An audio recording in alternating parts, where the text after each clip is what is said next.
recherche, l'enseignement supérieur et la vie associative.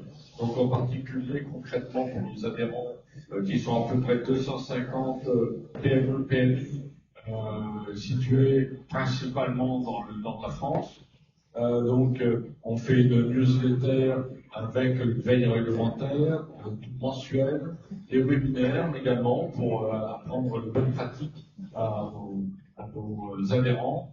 Au niveau de la recherche, on participe à un portail qui s'appelle Addicted Pro, qui permet donc effectivement d'avoir toutes les informations pour la lutte contre les addictions, et on est reconnu pour ce travail par la MIDECA, c'est-à-dire la mission interministérielle de lutte contre les addictions. Au niveau de l'enseignement supérieur, on distribue des prix à des élèves en Master 2, ceux qui donc ont fait un travail concernant donc la santé, sécurité au travail, bien-être au travail. Et au niveau de la vie associative, on est partenaire de Préventica depuis près de 20 ans. Également, on fait des conférences, etc. Voilà, c'est un petit peu résumé notre activité. Et maintenant, je laisse la parole à David Brugler. Merci beaucoup. Un sujet qui est certainement très important pour tous les responsables sécurité, mais pas que. C'est comment faire entrer la culture santé, travail dans l'entreprise. Donc, c'est pas forcément toujours très facile. Je crois que quelques informations, quelques idées sur le sujet ne peuvent qu'être très utiles à tous. Super, merci beaucoup. Alors, je vais me présenter pour ceux et celles qui ne me connaissent pas. Donc, je suis David Brugler, je suis fondateur et dirigeant de la société Culture Santé Sécurité depuis 4 ans.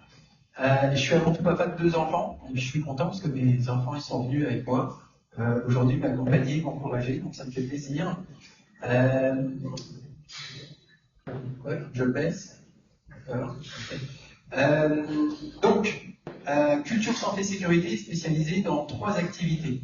3 domaines d'activité, l'état d'esprit, le leadership et la culture. D'accord ? On va essentiellement parler de ces 3 piliers-là aujourd'hui, et notamment le pilier leadership. D'accord ? Tout exercice de transformation de culture est un exercice de leadership. D'accord ? Et là, je vais vous faire participer aujourd'hui. Vous allez essayer de développer vos capacités de leadership et voir comment vous pourriez les améliorer. D'accord ? Donc la société Culture Santé Sécurité est spécialisée dans 4 domaines. Le conseil aux entreprises, donc c'est principalement mon activité, donc d'aller aider les entreprises à faire la transformation de la culture santé sécurité, du coaching de dirigeants aussi systématiquement. Dans mes accompagnements, il y a un coaching du leader de l'organisation.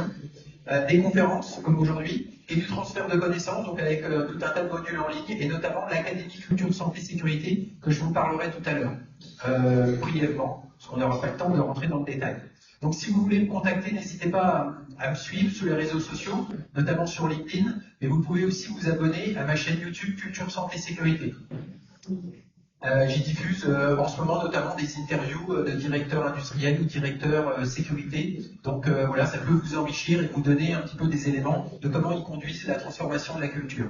Si vous voulez en savoir plus, je suis aussi l'auteur du livre L'état d'esprit santé sécurité. Donc n'hésitez pas à vous le procurer. Il y a tous les éléments théoriques, d'accord, que je diffuse dans les organisations. Voilà, ça c'était pour me présenter. Alors, on va parler de leadership et de transformation de culture. Donc ça, c'est un sujet important, parce que juste en introduction, je vous ai dit que toute transformation de culture est un exercice de leadership. D'accord ? Et donc, qu'est-ce que c'est que le leadership ? On va voir aussi les 4 styles de leadership. Donc là, vous allez essayer de voir quel est votre style préféré, ou votre style par défaut, on va dire plutôt. Ensuite, on va voir comment devenir un leader santé et sécurité. On va voir aussi comment on fait la transformation de la culture santé et sécurité, les étapes de la transformation culturelle, et on va voir les 8 bénéfices de la transformation de culture. Donc un programme assez riche, donc je vais aller assez vite, mais vous pourrez poser des questions à n'importe quel moment, vous levez la main, et puis j'interagirai avec vous, d'accord ? Et puis à la fin, bien évidemment. Alors, on y va. Qui souhaite être un leader santé et sécurité inspirant, engageant et impactant pour son organisation? Alors, vous pouvez lever la main. La majorité d'entre vous, merci, ça me fait plaisir. Donc c'est bien de vouloir être un leader santé et sécurité inspirant. Mais qu'est-ce qu'un leader santé et sécurité? Est-ce que quelqu'un pourrait se lancer dans une définition? C'est quoi un leader en santé et sécurité? Ah.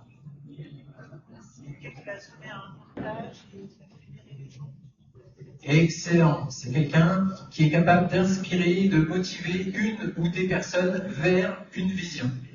D'accord? Donc en matière de santé et sécurité, cette personne, elle va influencer et motiver une ou des personnes vers la vision, par exemple, du zéro accident, ou de la maîtrise des dangers, ou de la performance de son organisation.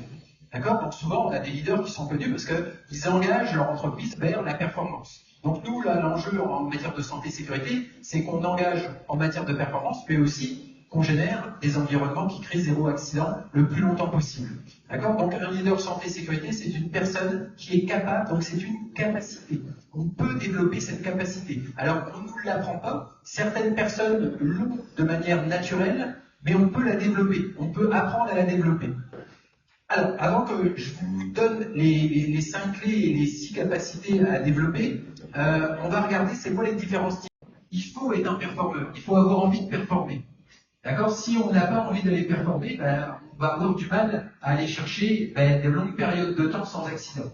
Le deuxième axe, bien évidemment, c'est l'axe porté sur les personnes en matière de santé et sécurité. Si on n'a pas d'intérêt aux personnes, ça va être difficile d'engager une transformation.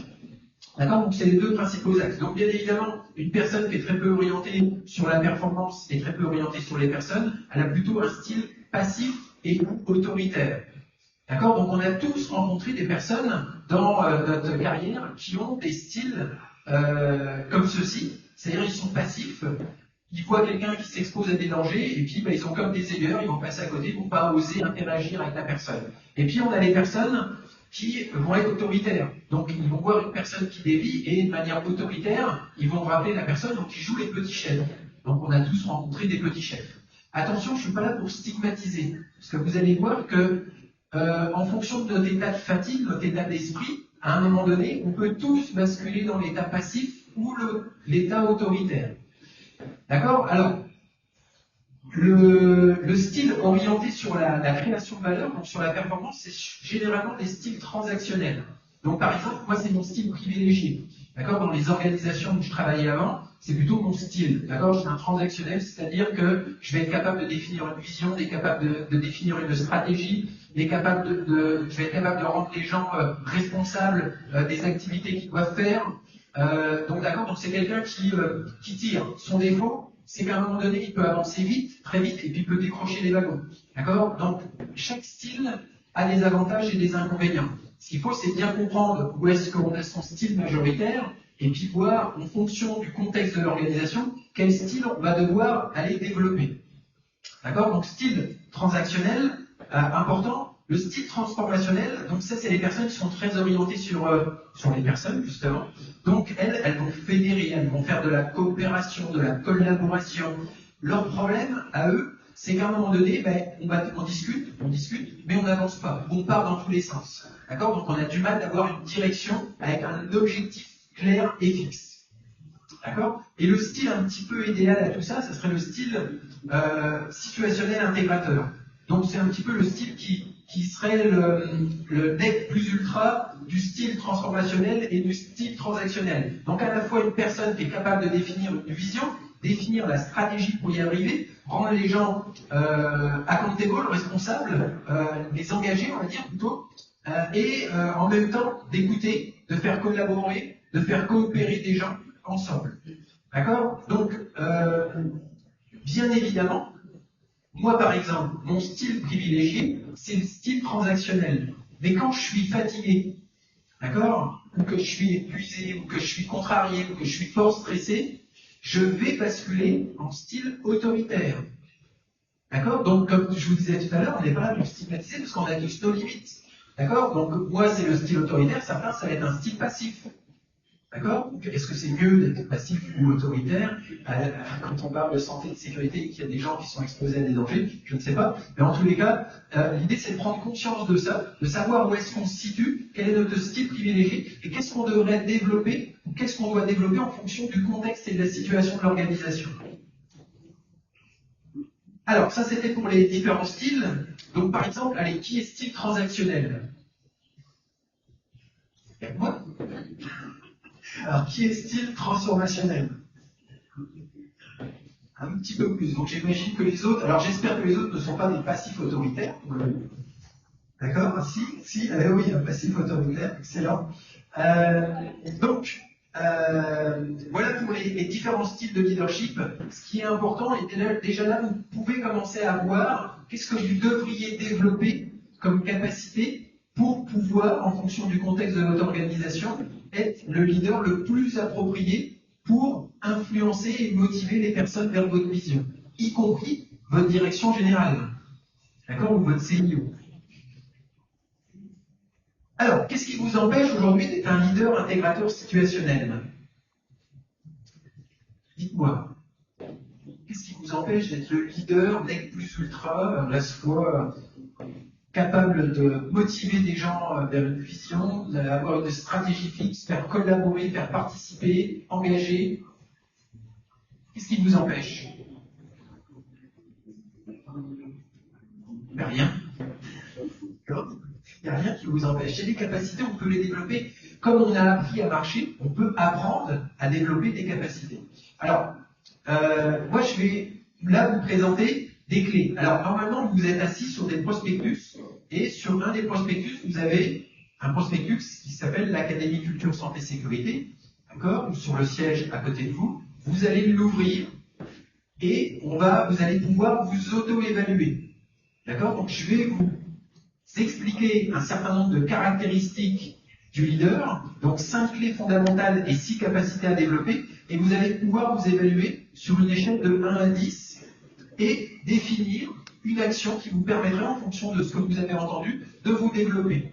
D'accord? Comme ça, vous pourrez repartir, là, après la conférence, avec un plan d'action pour commencer à développer votre capacité de leadership ou la renforcer. Parce que vous êtes déjà des leaders, vous êtes déjà capable d'influencer. Quand on influence une personne, on est déjà leader. Hein, mais nos enjeux dans les organisations, c'est d'aller influencer en fonction de la taille, d'accord, 100 personnes, 200 personnes, 1000 personnes, 10 000 personnes, 100 000 personnes. D'accord, on voit que les capacités, là, au fur et à mesure, il va falloir les développer pour avoir un champ d'influence suffisant. Alors, les 5 clés. La première clé, c'est d'être capable de définir une vision, et surtout d'être capable de définir du sens. Le sens, c'est être capable de définir un pourquoi. Souvenez-vous d'une chose, les gens sont capables d'accepter n'importe quel comment à partir du moment où ils ont un pourquoi puissant. D'accord? Donc la première caractéristique, là, la première clé, est-ce que vous êtes capable, sur une échelle de 0 à 10, de définir une vision et de donner du sens, de donner un pourquoi? Généralement, juste avec le pourquoi, on peut arriver à mobiliser 50 à 60% déjà de l'effectif, quand c'est bien fait.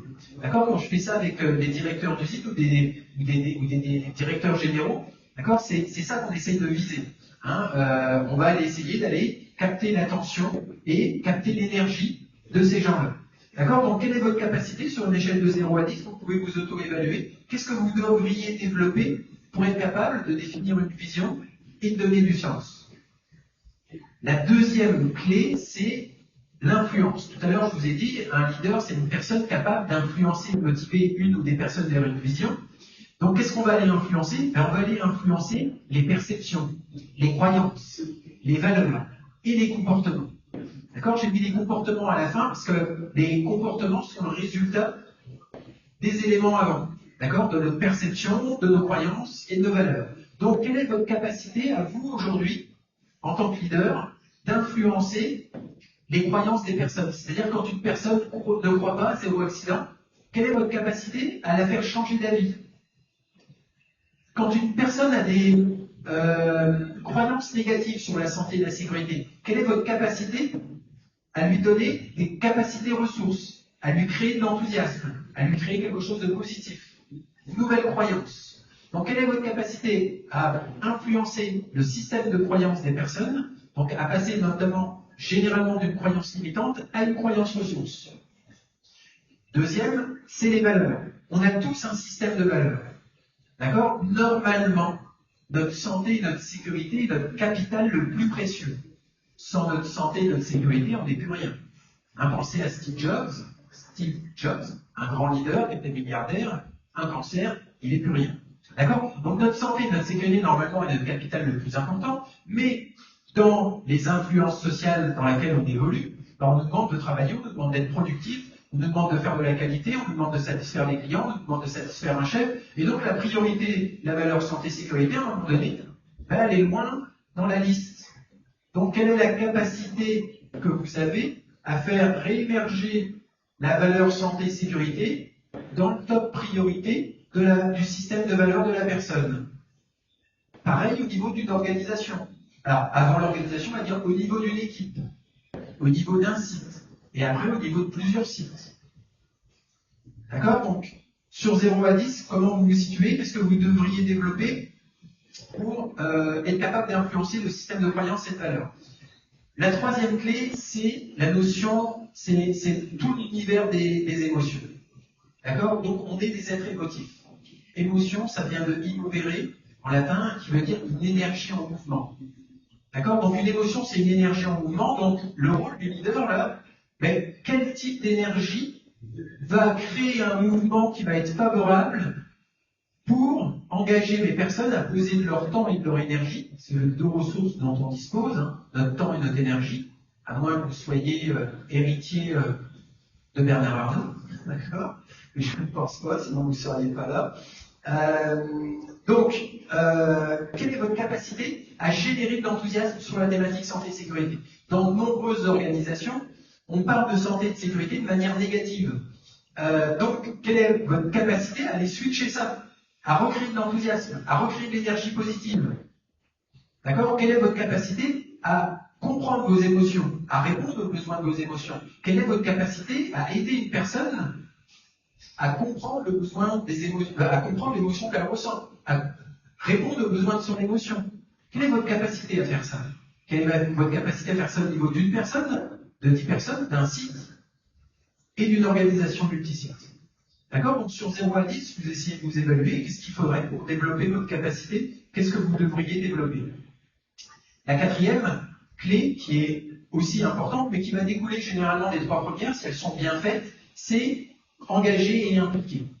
Donc, impliquer des personnes, tout à l'heure je vous disais, on a deux ressources, notre temps et notre énergie.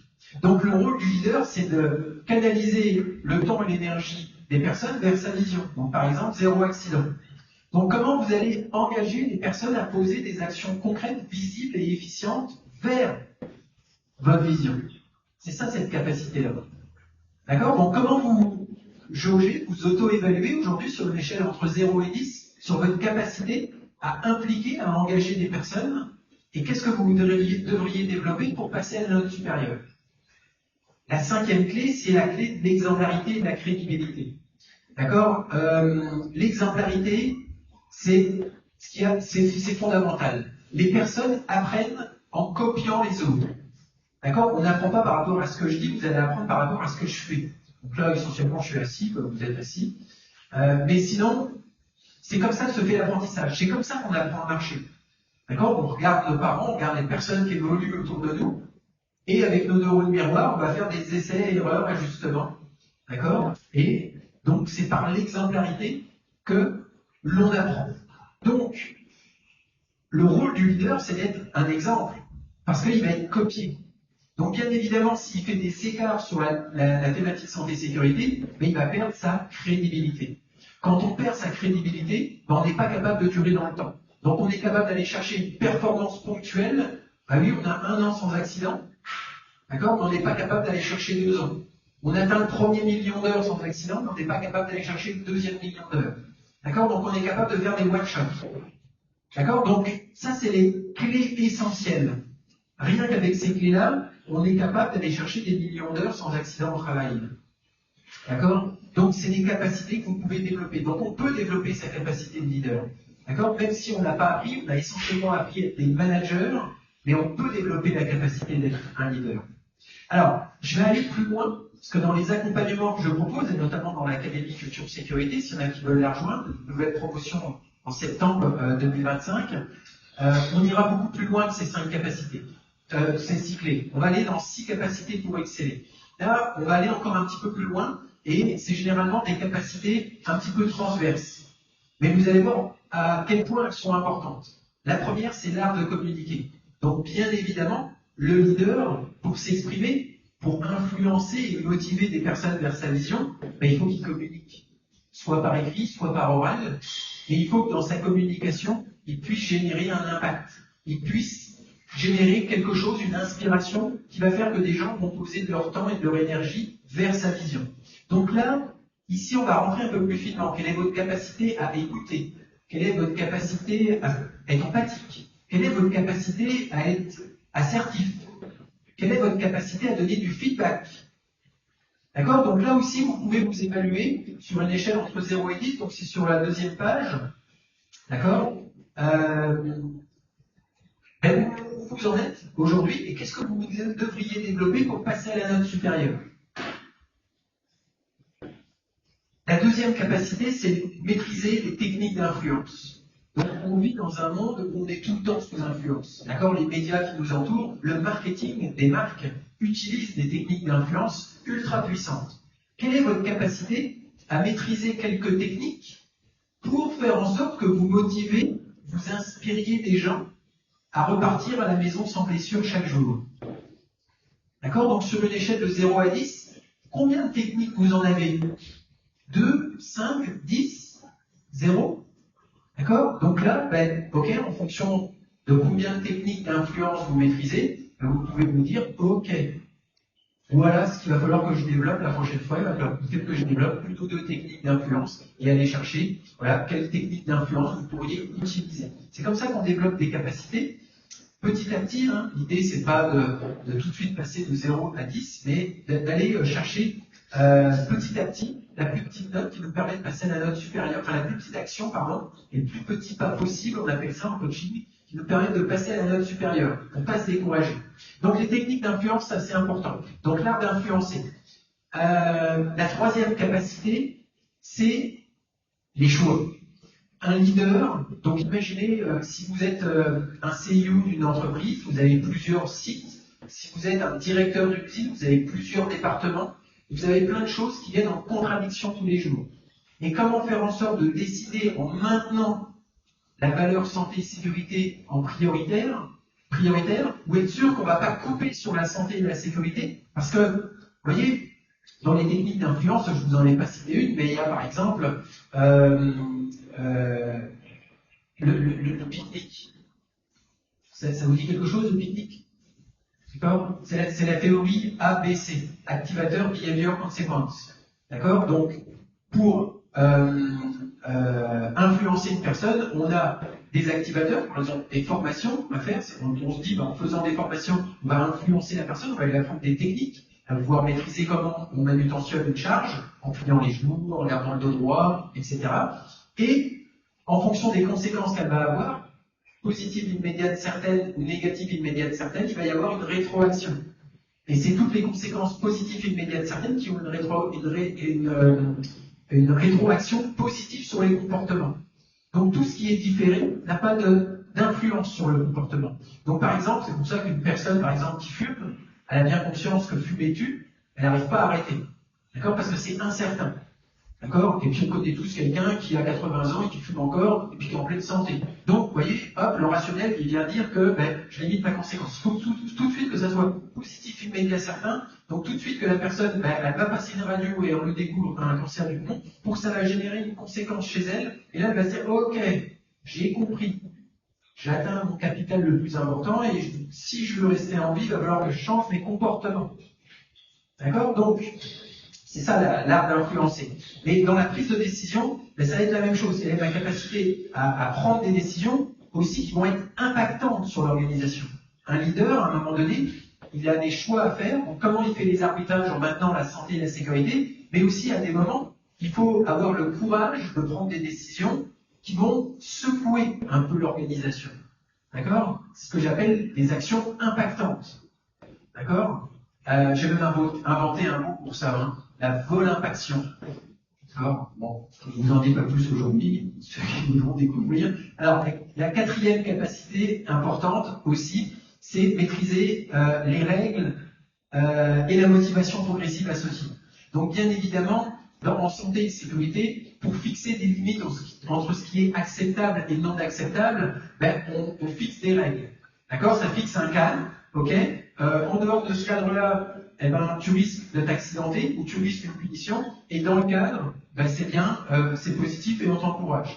D'accord? Donc, quelle est votre capacité à définir des règles pour la vie? D'accord? Donc, pour être sûr que les personnes rentrent à la maison chaque jour en vie.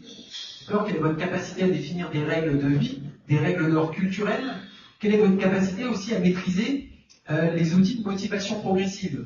Donc, dans les outils de motivation progressive, il y a deux axes. Il y a l'axe que je recadre une personne qui dévie et je la remotive. Donc, une personne dévie à une règle, comment je vais dialoguer avec elle pour la remettre dans le droit chemin, on va dire entre guillemets, pour faire en sorte qu'elle comprenne, d'accord, avec plus ou moins de dissuasion, d'accord, donc plus ou moins, on va lui faire visualiser plus ou moins de conséquences négatives jusqu'à la sanction ultime, d'accord. Et puis la deuxième branche, quelle est votre capacité à motiver, donc à encourager, à valoriser, à reconnaître, à récompenser dans l'organisation, d'accord. Donc quelle est votre capacité sur cette échelle, sur cette capacité, pardon, à définir des règles et la motivation progressive associée, et quelles petites actions vous pourriez mettre en place demain dans votre organisation pour développer votre capacité de leadership. Et là, la cinquième capacité, c'est de maîtriser quelques outils. D'accord? En matière de santé et de sécurité, il y a différents outils, alors qu'on apprend plus ou moins à l'école. Donc moi, ceux que je vais vous citer, il n'y en a aucun que j'ai appris à l'école. D'accord? Quand j'ai fait mes études, mon DESS en hygiène, sécurité et protection de l'environnement. Il nous apprend le document unique. Je ne vais pas vous citer le document unique parce que pour moi, c'est pas un élément qui va transformer la culture. Je suis pas en train de vous dire qu'il ne faut pas le faire. Hein, c'est réglementaire, il faut le faire. Je suis juste en train de vous dire que c'est pas ça qui va transformer la culture dans votre organisation. Alors, moi, chez Culture Santé Sécurité, on a 4 outils indispensables. D'accord? Moi, je les appelle des outils indispensables. D'accord? Donc, ça va peut-être vous surprendre, je vais peut-être vous parler un peu chinois. Alors, le premier, c'est le board management. Donc, c'est des outils tirés de Lean Manufacturing. Donc, comment, par exemple, on aligne une croix santé et sécurité. Le deuxième, c'est le Gemba Walk. D'accord? Donc, c'est pareil, c'est tiré des outils Lean Manufacturing. Donc, les outils Lean Manufacturing, c'est des outils qui ont été développés par Toyota dans les années 50. Et franchement, n'hésitez pas à aller lire des livres et vous renseigner. C'est des outils très puissants. D'accord? Donc ces deux outils-là, déjà, ils vous permettent d'aller transformer des états d'esprit. On a le dialogue santé et sécurité. Donc c'est plutôt un outil de dialogue avec deux personnes pour autour du comportement. D'accord? Et puis, on a enfin le Take 5. Donc aider les personnes à réfléchir avant d'agir et à agir en prudence. D'accord? Donc, quelle est votre capacité à maîtriser ces outils, à les déployer dans vos organisations et à générer de la performance avec ces outils? D'accord? Donc, par exemple, moi, quand j'étais directeur HSE au niveau Europe, je savais que si j'implémentais le dialogue santé et sécurité, que c'était pas existant, je savais que je pouvais diviser par 2 mon taux de fréquence pendant au moins 3 ans minimum. Donc, si j'avais pas ce niveau de performance, c'est qu'à un moment donné, il y a quelque chose que j'avais mal implémenté. D'accord? Donc là, ben, qu'est-ce que j'avais mal implémenté? Où est-ce que je m'étais mal fait comprendre? Qu'est-ce que je devais développer comme nouvelle capacité de leadership pour être sûr que quand je vais implémenter, on va obtenir ce niveau de performance? D'accord? Donc pareil, là, vous pouvez vous auto-évaluer en fonction des éléments que je vous ai donnés sur l'échelle entre 0 et 10 et vous dire qu'est-ce qu'il faudrait que je développe pour passer à la note supérieure. La dernière capacité, c'est l'amélioration continue et la durabilité. D'accord? Donc, bien évidemment, on est dans l'humain. Hein? L'humain, c'est une machine à erreur. On fait entre 2 et 5 erreurs par heure. Ça, on ne pourra pas nous l'enlever. D'accord? Donc, sachant ça, quels sont les outils que je suis capable de déployer? Quelle énergie je suis capable de garder, mobiliser constamment pour aller chercher de la performance dans le temps? Bien évidemment, des fois, on implémente des choses, ça ne se passe pas comme prévu. Quelle est ma capacité à faire des essais, erreurs, ajustements et persévérer? D'accord? Donc, la boucle d'amélioration continue. Donc, sur une échelle de 0 à 10, comment je me situe? Et qu'est-ce que je devrais développer? Qu'est-ce qui manque pour aller un cran plus loin, pour développer mon leadership? Voilà. Donc là, on a déjà vu pas mal de choses. On a vu les 4 styles de leadership. Donc vous savez, c'est que vous vous situez votre style préféré, on va dire, là où vous vous situez naturellement. Qu'est-ce que vous pourriez développer pour être un peu plus, on va dire, souple, agile, pour naviguer en fonction des contextes de l'organisation. On a vu 5 clés essentielles, et on a vu 6 capacités un petit peu transverses, mais importantes. Donc c'est déjà beaucoup, parce que vous, normalement, vous déjà repartez avec un plan d'action pour vous développer. Alors, on va aller un petit peu plus loin. Qui souhaite transformer la culture santé-sécurité de son organisation? Ouais, un petit peu quand même, j'espère. Sinon, vous êtes trompé de conférence. Alors, qui souhaite transformer la culture santé-sécurité? Ben oui, vous êtes là pour ça. Alors, comment on transforme une culture santé-sécurité? Alors là, je vais vous parler de quelque chose que, pareil, on n'apprend pas à l'école. Je vais vous parler de plusieurs notions. La première, c'est l'état d'esprit. L'état d'esprit, c'est une mentalité, une disposition d'esprit, une intention, une volonté, une manière de penser, une manière d'agir. Donc c'est tout ce qui se passe à la fois dans notre tête et dans notre corps qui va nous mettre en mouvement. D'accord? L'état d'esprit, c'est ce qui va faire la différence entre une personne qui se blesse et qui ne se blesse pas.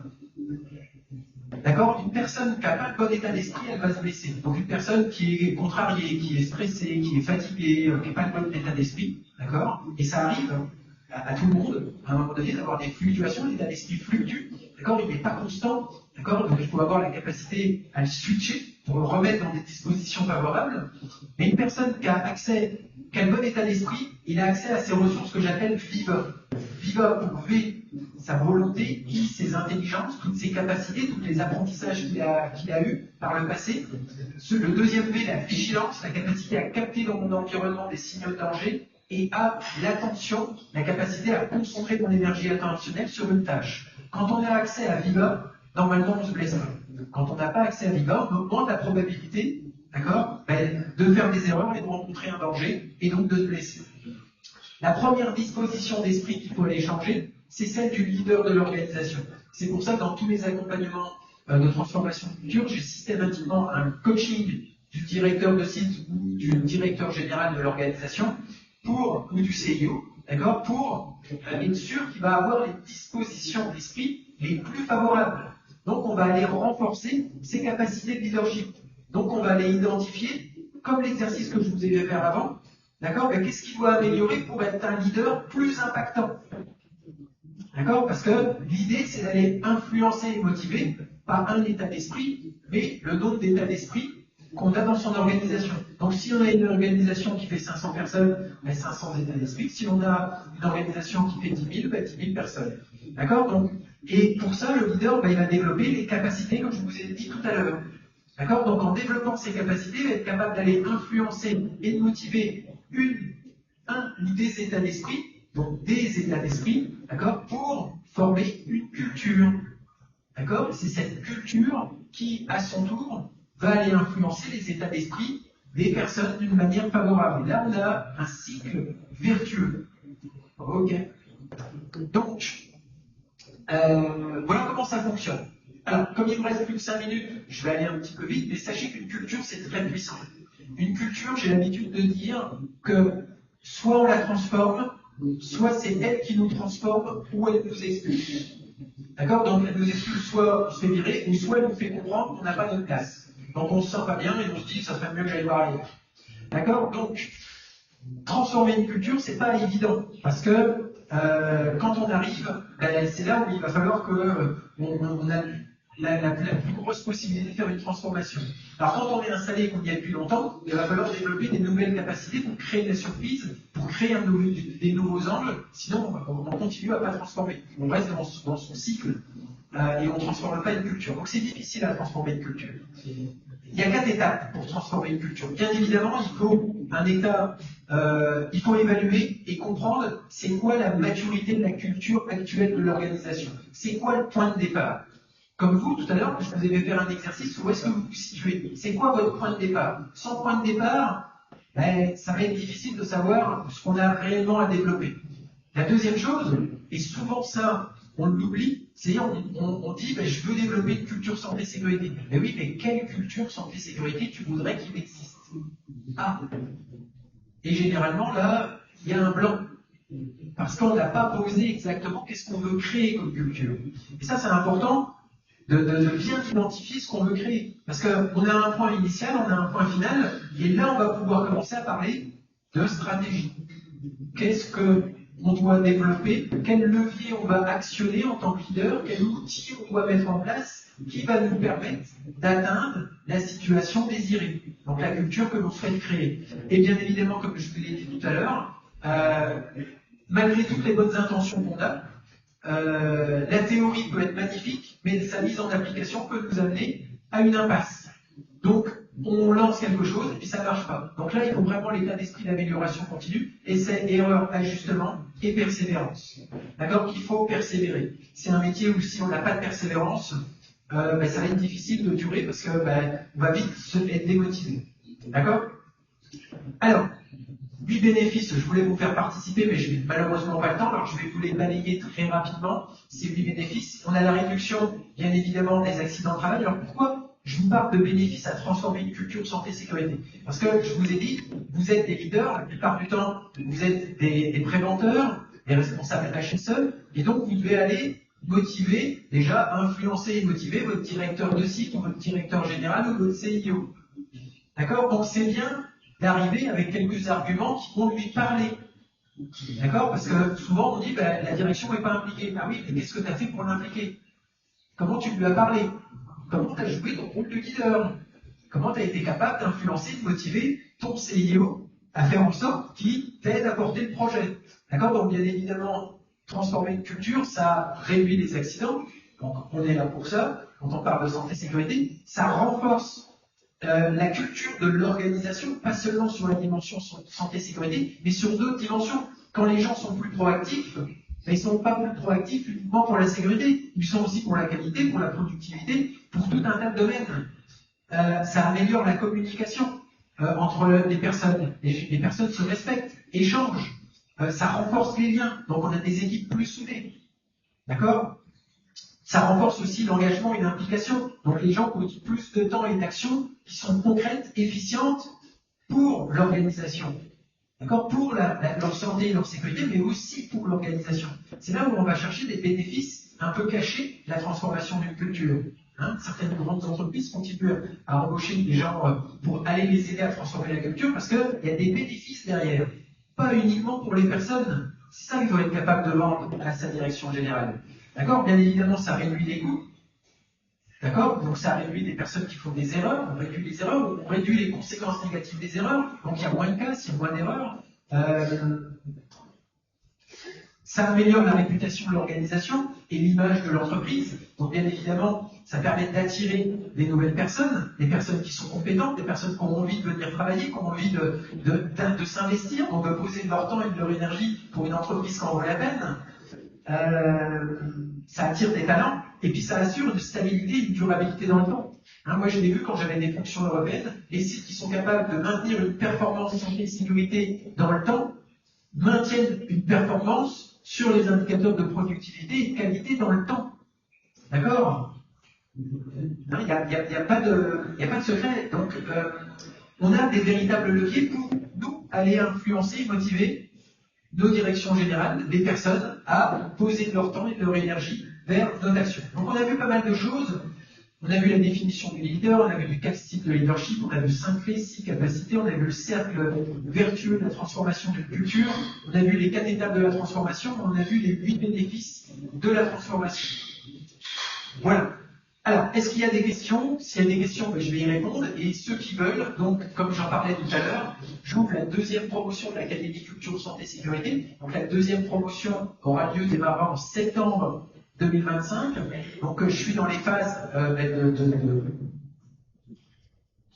de publicité, on va dire, de marketing de ce programme. Donc c'est un programme d'accompagnement sur 9 mois, 3 trimestres.